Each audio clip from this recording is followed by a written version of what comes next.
Bom, eu vou falar sobre uma experiência didática do ensino de música e tecnologia, principalmente focado para o gênero de música e música eletroacústica, para jovens. Né? Que, em geral, dentro do métier de música, ou como você aprende música escolasticamente dentro da universidade, a música eletroacústica ela é uma aprendizagem, pelo menos na nossa comunidade brasileira, que vem como uma especialização. A música eletroacústica ela não é um gênero altamente divulgado na sociedade, e quando você entra num curso de música, você pode ter esse viés dentro e que acaba sendo uma coisa muito fechada. Né? E nesse caso, foi uma experiência muito interessante, porque num evento dentro da Unicamp, que foi organizado pelo TUT, como um evento de extensão, chamado O Gesto Artístico e a Criação de Arte Tecnológica, em 2010, janeiro de 2010, isso. Eu, junto com o TUT, mais dois outros colegas, que na época eram graduandos do curso de música da Unicamp, tivemos a experiência de ensinar jovens a música eletroacústica, uma experiência com música eletroacústica. Jovens que não...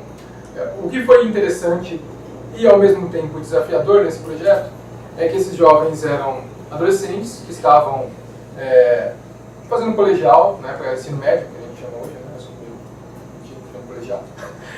E foi um desafio porque essas pessoas, os jovens, eles não tinham nenhuma experiência com a música eletroacústica, com música em geral, eles não eram músicos, nunca tiveram uma educação musical, a não ser um menino que tinha uma experiência muito básica com música popular, e também não tinha experiência com nada tecnológico, eles não sabiam.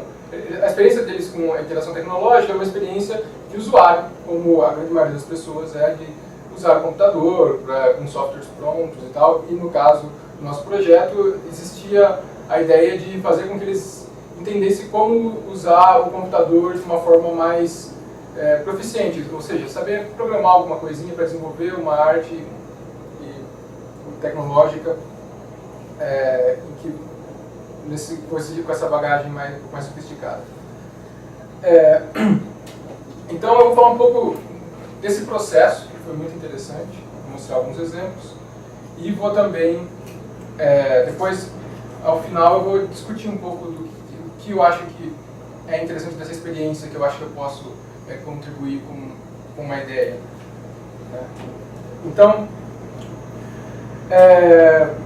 nossas aulas duraram um mês, quase, e foi dividido em algumas abordagens, que era, passamos um pouco básico de teoria musical para esses adolescentes, para eles terem uma noção do que eles estavam mexendo com música, né, para ter uma base, mas também ensinamos ferramentas tecnológicas para fazer música com tecnologia, alguns softwares de edição de áudio, então para eles aprender o que é um áudio gravado, como editar, como fazer as suas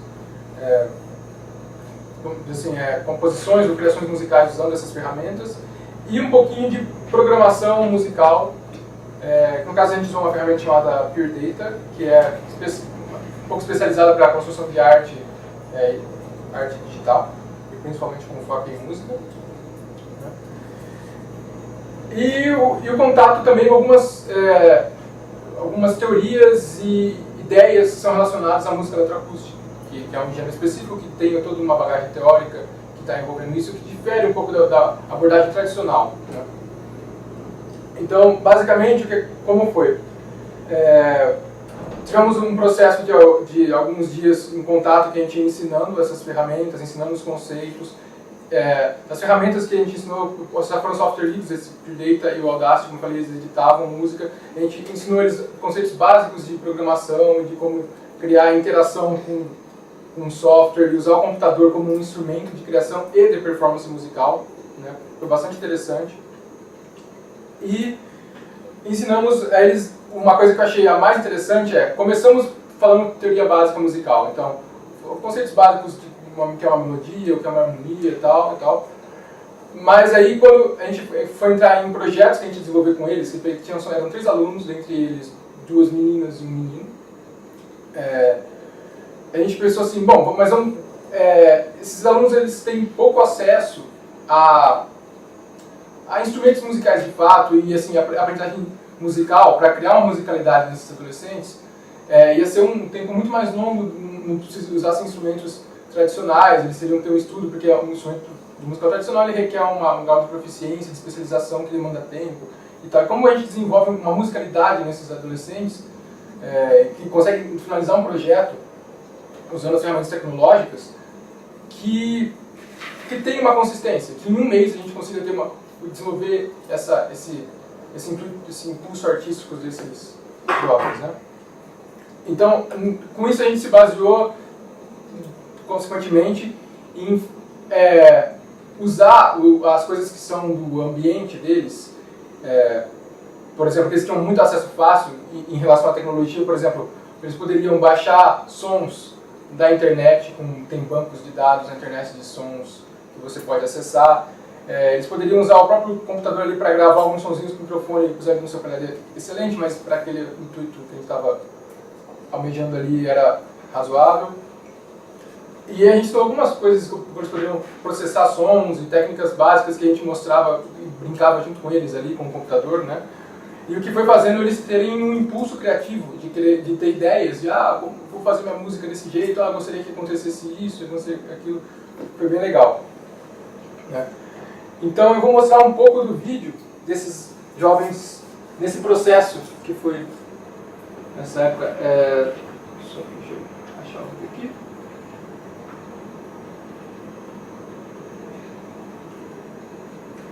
Esse vídeo. Então aqui é no primeiro. Aqui esse vídeo está no canal do Unix. Foi o órgão da Unica onde ocorreu essa oficina. Eu amplifico um pouco fora de foco. E é uma edição em que eles mostram várias partes desse processo. Bom, o som.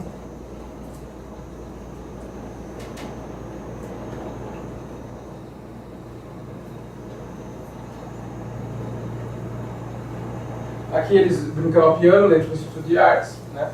Então, tendo esse contato com elementos de música, que era uma coisa de fazer eles terem um contato que eles não tinham e de fazer que eles tivessem ideias para o projeto deles e tal. Esse é um colega que estava fazendo parte da monitoria também. E mais para frente, vou lá um pouquinho. Bom, aqui sou eu, com a Ana, que foi uma das alunas, e aqui ela estava improvisando no computador com uma peça, instrumento, que depois eu vou mostrar o que ela fez.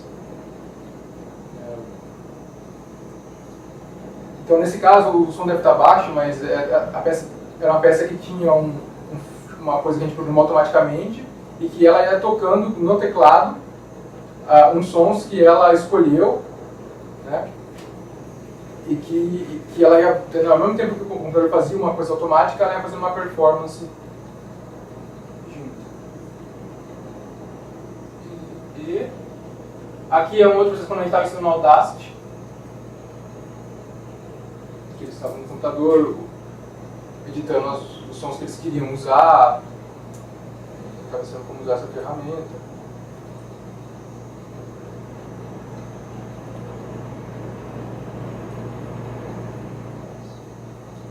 Aqui de novo no estúdio, brincando com o teclado.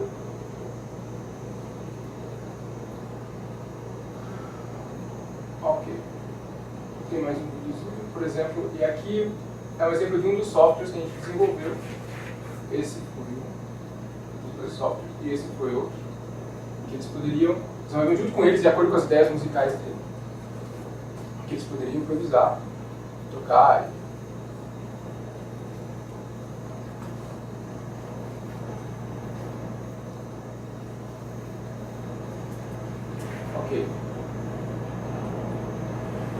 Então, basicamente, qual foi a estratégia que a gente tomou para fazer com que eles tivessem essas ideias de projeto? A gente usou a teoria da música eletroacústica mesmo, que é, bom, vocês vão fazer uma música em que vocês vão usar sons que você tem fácil acesso. Né? Você não sabe tocar um instrumento, você vai demorar para aprender isso. Mas você pode desenvolver sua musicalidade ouvindo o som que você pode baixar, não necessariamente do instrumento, mas baixar do software ou gravar aqui, e você identificando quais são as características desse som.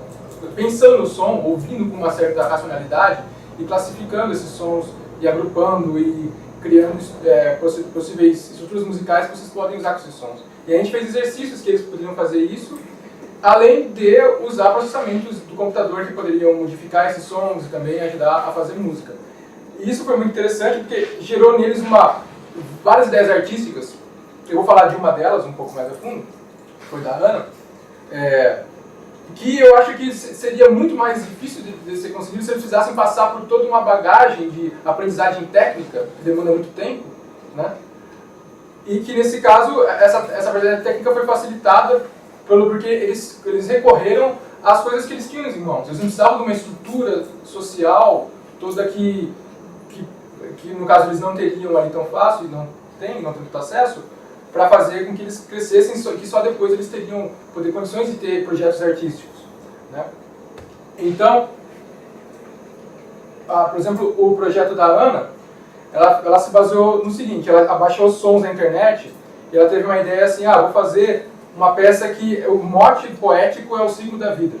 Então, eu quero referencialidades de sons que identifiquem o momento do nascimento da infância, depois do amadurecimento de uma pessoa, e depois da morte, desenvolvimento, morte, e depois vem o renascimento. Então essa peça ela tem uma forma cíclica, que eu achei uma ideia muito bonita, né?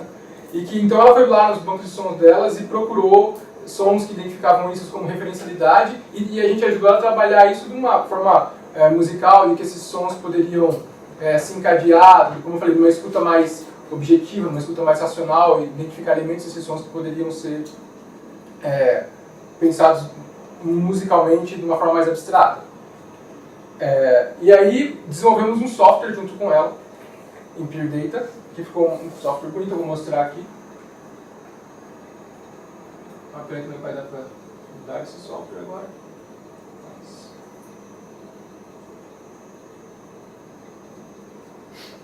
Então, muito legal. Ela escolheu uma track que tinha um som que fazia não sei se é uma cama, uma base, que tinha um conteúdo harmônico. A gente trabalhou com uma técnica chamada phase vocoder, que a gente lia isso vagarosamente, criava sons esticados, que iam sendo harmonias, que iam mudando devagar. E nisso ela classificou os sons aqui, né? Associou teclas do teclado, foi a ideia dela, para poder tocar esses sons. E aí ela associou momentos precisos que ela ficava olhando na forma de onda como se fosse uma partitura, e ela tocava, e essa leitura ela tinha uma dinâmica, ela vinha, passava de um ponto, criava uma aleatoriedade nesse sample, e depois voltava com um negócio retrógrado, que seria a ideia do ciclo, que ele vai, e aí tem uma fase mais caótica, que é uma fase agitada, que ela chamou que é a fase da fase adulta, né, quando a pessoa está muito agitada, e depois ela vai devagar voltando e até estacionar e parar no começo. Então ficou poeticamente muito bonito. Deu esse produto bem legal, que foi um software que ela pôde desenvolver. E a gente ficou bastante satisfeito com o resultado. Então, o que eu quero apontar, que na verdade eu já falei, é que eu achei muito interessante assim, que essa experiência, que usando a tecnologia, que é muito acessível, né? Que hoje em dia é muito acessível, talvez há 30 anos atrás, 40 não era tanto, mas hoje em dia se tornou muito acessível, mais acessível que a estrutura tradicional, pelo menos no Brasil, nossa sociedade, mais acessível que a estrutura tradicional de música, que requer uma estrutura social, investimento e tal, especialização. Você pode desenvolver uma ideia poética e uma ideia artística muito bonita, como a da Ana, com uma certa facilidade, ou seja, você consegue desenvolver uma musicalização e um impulso artístico numa pessoa de uma forma mais ágil, vamos dizer assim, com menos necessidade de infraestrutura cara, e que pode motivar essa pessoa a ir atrás e continuar isso, e se aprofundar, e aí depois ir atrás da infraestrutura que ela necessita para desenvolver a música, toda a bagagem de música tradicional, que também é muito importante, não queremos desmerecer, lógico, mas que isso pode ser um ponto de start que na sociedade é visto no caminho inverso. O que você tem é que isso é uma especialização, e ele poderia ser muito bem usado, dado a facilidade de acesso, como um ponto de começo para dar a motivação para a pessoa que ela precisa, porque ela vê um produto, ela tem uma criação artística que depois ela pode trabalhar ao longo da vida refinando e aprofundando. Então, eu acho que essa experiência foi uma lição nesse sentido de que a gente pode usar essa bagagem nova de um jeito que não é, que é novo também, e não que a gente vem tendo tradicionalmente nas escolas e no ensino de música. É isso. Obrigado.